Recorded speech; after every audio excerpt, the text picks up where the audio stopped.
Ya, bukan hanya klub-klub besar Eropa yang membuka sekolah sepak bola di Indonesia, Brazil sebagai salah satu kekuatan sepak bola dunia juga menularkan kemampuan sepak bolanya melalui Brazilian Soccer School.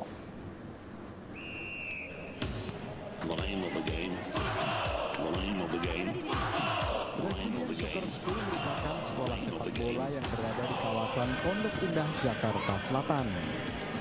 Di sekolah sepak bola ini, siswa-siswa diajari berbagai macam teknik cara bermain sepak bola yang baik dan benar.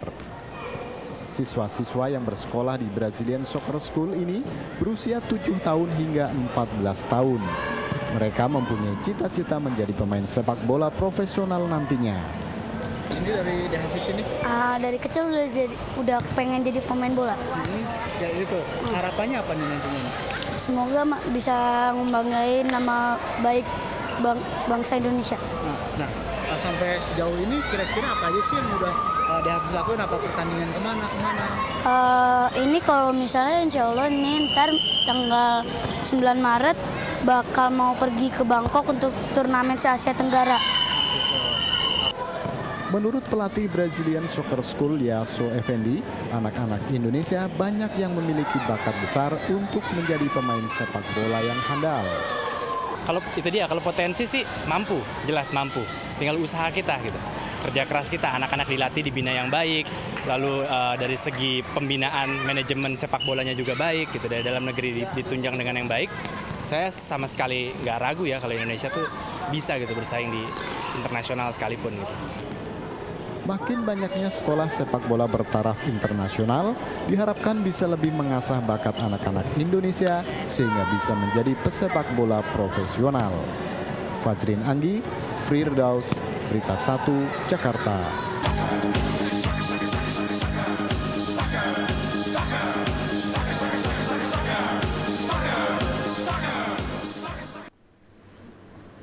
Sekolah sepak bola asing kini menjamur. Bagaimana menggiurkan sebetulnya bisnis nendang bola ini? Bagaimana tanggapan pengelola SSB lokal dan juga orang tua dari murid yang mengikuti sekolah sepak bola? Untuk membahas fenomena ini telah bersama kami Bapak Tri Setianto, pengelola sekolah sepak bola Andi Lala, dan Ibu Suri Zain, orang tua dari Hafiz dan Aisyah yang menjadi murid di SSB ya. Saya ke Pak Tri dulu, Pak Tri, ini kan kita lihat beberapa tahun terakhir ini sudah banyak sekali sekolah sepak bola dari sekolah SSB lokal, terus kemudian sekarang banyak sekali yang asing bahkan menjamur di tanah air. Ini fenomena apa sebetulnya? Karena sekarang kan industri udah mulai berkembang, terutama di sepak bola. Industri sepak bola yang sudah mulai berkembang ya. Apalagi dengan dibantu dengan globalisasi, sehingga minat anak-anak sekarang tuh udah tumbuh. Nah, ini dijadikan momentum ya oleh SSB ataupun klub-klub di luar Indonesia ingin buka franchise di Indonesia gitu. Artinya ada melihat potensi-potensi seperti itu. Karena Indonesia tuh kalau di data jumlah anak-anak yang bermain bola itu luar biasa sekali, dengan potensi yang luar biasa sekali. Cuma belum digarap secara komersil. Secara komersil dan secara baik juga mungkin, makanya tumbuh banyak SSB ya. Nah, ini sebetulnya dengan fenomena banyaknya SSB asing ini baik nggak sebetulnya? Baik. Justru ini menularkan buat masa depan sepak bola ya. Iya. Tapi kalau dari SSB lokal? Nah, kalau persaingan itu hal yang normal itu. Persaingan tuh kita justru dengan bersaing kita akan jadi meningkatkan kualitas SSB kita gitu. Dengan adanya luar kita bisa mengadopsi, bisa melihat contoh, bisa meniru ataupun mengcompare lah dengan mereka. Membandingkan ya. Iya gitu.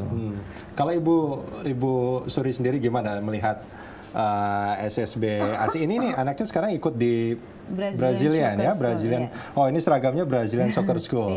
Ini waktu memilih, waktu pertama kali mendaftarkan, ini sebetulnya karena permintaan anak atau memang diarahkan sama orang tua? Dua-duanya. Kebetulan yang pertama ini anak saya yang nomor 2 ini, dia memang sangat antusias banget sama yang namanya bola. Itu kelihatan dari waktu pertama kali dia memilih hobinya kita sebagai orang tua membelokkan, karena saya terus terang bola kurang gitu suka karena untuk saya ya. Jadi saya belokkan ke bulu tangkis, ke berenang, ke semua, tapi dia kembali lagi yang ke namanya futsal atau sepak bola. Jadi ya saya sebagai orang tua ya tinggal mengarahkan dan mengasah apa yang dia sudah apa dia punya ini kan. Terus dia buktiin lagi kalau udah beberapa tahap. Pertama tidak boleh futsal kalau dia tidak jadi tim inti, tidak jadi kapten waktu itu. Dia buktiin jadi kapten. Kebetulan terus di sekolah ya, terus dia jadi tim inti, dia buktiin lagi. Sampai akhirnya ke akademis karena saya takut terus terang kalau udah bola lupa sama akademis. Akhirnya ternyata enggak ya. Ternyata dia masuk akselerasi. Jadi Oke, ini Hafiz. Ini kalau yang Aisyah gimana? Kalau ini Aisyah kan, memang dia ini perempuan ya kan? Aisyah perempuan kan? Kebetulan di BSS ada beberapa perempuan. Oke. Jadi bukan dia yang pertama enggak, ada beberapa yang memang di BSS memang mau dibikin satu tim, katanya sih perempuan semua. Nah, gitu. Waktu mau memilih SSB ini kan sebetulnya SSB banyak sekali, ada yang lokal, ada yang asing gitu. Waktu memilihnya apa ininya? Kalau saya parameternya atau kriteria. Kalau saya lihat di Brazil itu dari cara dia kaki itu dia main sekali. Karena sepak bola kan yang bermain kaki. Itu dia punya metode-metode itu kok ini bagus, sementara di tempat lain terus terang saya tidak melihat itu. Sudah pernah mencoba melihat ke tempat lain? Ada beberapa yang udah saya masukin, terus saya bilang kok ini, sampai anak saya sampai bilang, "Mama, ini mah metodenya BSS nih, Brazilian Soccer School. Ini udah diajarin nih mas sama BSS." Jadi saya pikir the best maybe buat saya ya, Brazil. Terus kebetulan kita juga ada pertukaran kan, jadi ini bolehlah gitu. Di Brazilian itu ya. Nah, ini Pak Tri gimana melihat tadi keterangan dari Bu Suri ini bahwa ada metode-metode khusus yang berbeda dengan SSB lainnya. Ini apakah memang kurikulum di setiap SSB itu berbeda sehingga diajarkannya berbeda atau gimana? Pada intinya basicnya itu sama, cuman spesifikasinya memang agak sedikit berbeda. Karena Brazil kan lebih mengenalkan sambanya. Dia boleh dibilang seni sepak bola gitu. Makanya di sana ada dibilang main bola seperti tarian samba gitu. Kalau di sana samba kita punya jaipong loh Pak Tri. Makanya tadi ibu bilang tadi footwork, penekanan kecepatan kaki itu footworknya ditekankan di Brazil. Tapi kalau di contoh misalkan di Liverpool atau yang sifatnya Inggris yang kick and rush, belum tentu karena dia mengandalkan speed and power gitu. Tapi kalau di Brazil itu lebih mengandalkan footworknya. Jadi pada intinya namanya skill itu sama, cuman spesifikasi penekanannya itu mungkin berbeda tergantung latar belakang budaya, latar belakang negara yang bersangkutan gitu. Kalau kita melihat tadi kan yang samba dengan cara footwork itu, terus yang kick and rush segala macam. Kalau SSB lokal apa yang lebih ditonjolkan? Sebenarnya kalau dari ciri Indonesia kan termasuk negara boleh dibilang Brazilnya Indonesia ya. Di samping Thailand itu di Asia itu Brazilnya Asia, Indonesia itu.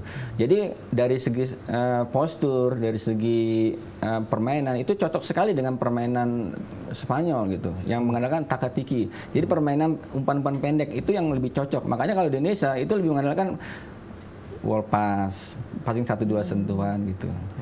Nah, ini dengan munculnya banyak sekali SSB asing. Bagaimana dengan keberlangsungan SSB lokal? Itulah dia, SSB menjamur banget. Fenomenanya benar-benar luar biasa. Hampir di setiap kelurahan tuh ada SSB. Kita milihnya gitu ya. Ini gimana sampai, aduh, si itu bikin lagi, si ini bikin lagi. Jadi saya juga menghimbau ya Pak ya. Kebetulan saya orang tua mewakili lah orang tua. Tolong kalau bikin SSB punya kriteria gitu yang kira-kira ada yang ngebedain antara yang satu dengan yang lain ya. Kayak misalnya Brazil, sambanya gitu. Terus si Arsenal apanya gitu. Liverpool apanya. Tolong kita punya nih Pak SSB kita misalnya apa jangan satu coach 20 orang kan nggak kekontrol tuh Pak. Soalnya anak saya sampai bilang, "Mama, I don't like it this." Aku nggak suka nih main begini. Jadi mainnya ngegerumbul gitu. Sementara kan dia biasa dengan satu coach 16 orang atau 13 orang. Ini yang saya lihat, maaf ya Pak ya, kalau SSB lokal itu ngumpul gitu loh Pak. Jadi menurut Ibu SSB lokal ini tidak memiliki metode atau kurikulum yang seperti yang diharapkan banyak orang tua, yang jelas seperti itu ya? Kalau perlu rapot, pakai rapot gitu loh Pak. Juggling dapat berapa, ini dapat berapa. Jadi kita juga sebagai orang tua keluarin uang mahal juga, tapi dapat hasilnya it's okay gitu loh Pak. Oh, dalam waktu 2 bulan anak gue udah bisa juggling nih, ya udah bisa lempar gini-gini. Ini enggak. Dia pernah Pak masuk salah satu SSB, terus terang Pak, SSB yang rumput itu, rumput, terus dia bilang, Mama ini belajar apa mah? Belajarnya lumpur terus. Jadi kalau hujan, oh, karena lapangannya memang jadi kurang ini ya. Kurang bagus kan. Nah, itu gimana tuh Pak Tri? Itu menjadi kendala juga bagi siswa. Hampir rata-rata ya infrastruktur lapangan di Jakarta dan sekitarnya itu seperti kurang itu. Bagus, ya. Hampir rata-rata. Hanya beberapa SSB aja yang punya infrastruktur lapangan yang bagus gitu. Tapi pada umumnya anak-anak ya begitu gitu. Nggak punya standar gitu loh Pak, standar SSB gitu loh. Kalau standar itu penilaian pembinaannya.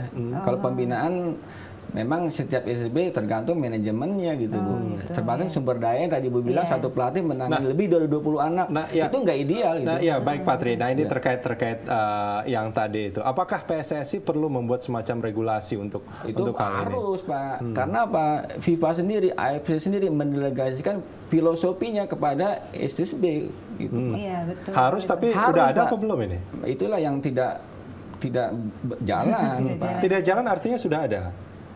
Ya bagus sedikit, Pak. Atau belum ada sama sekali? Pak, contoh aja pada saat kita membuat suatu festival atau kompetisi, itu semuanya swadaya. Swadaya? Dari kita untuk kita gitu Pak. Semua. Oh, nggak ada dari PSSI?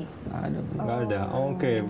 Yang kita harapkan, oke lah, mungkin bukan berupa donatur ya, syukur-syukur berupa donasi ya. Oke. Kita berupa regulasi aja lah, kasih kesempatan untuk mendapatkan suatu infrastruktur lapangan yang baik, dikasih sarana gitu ya.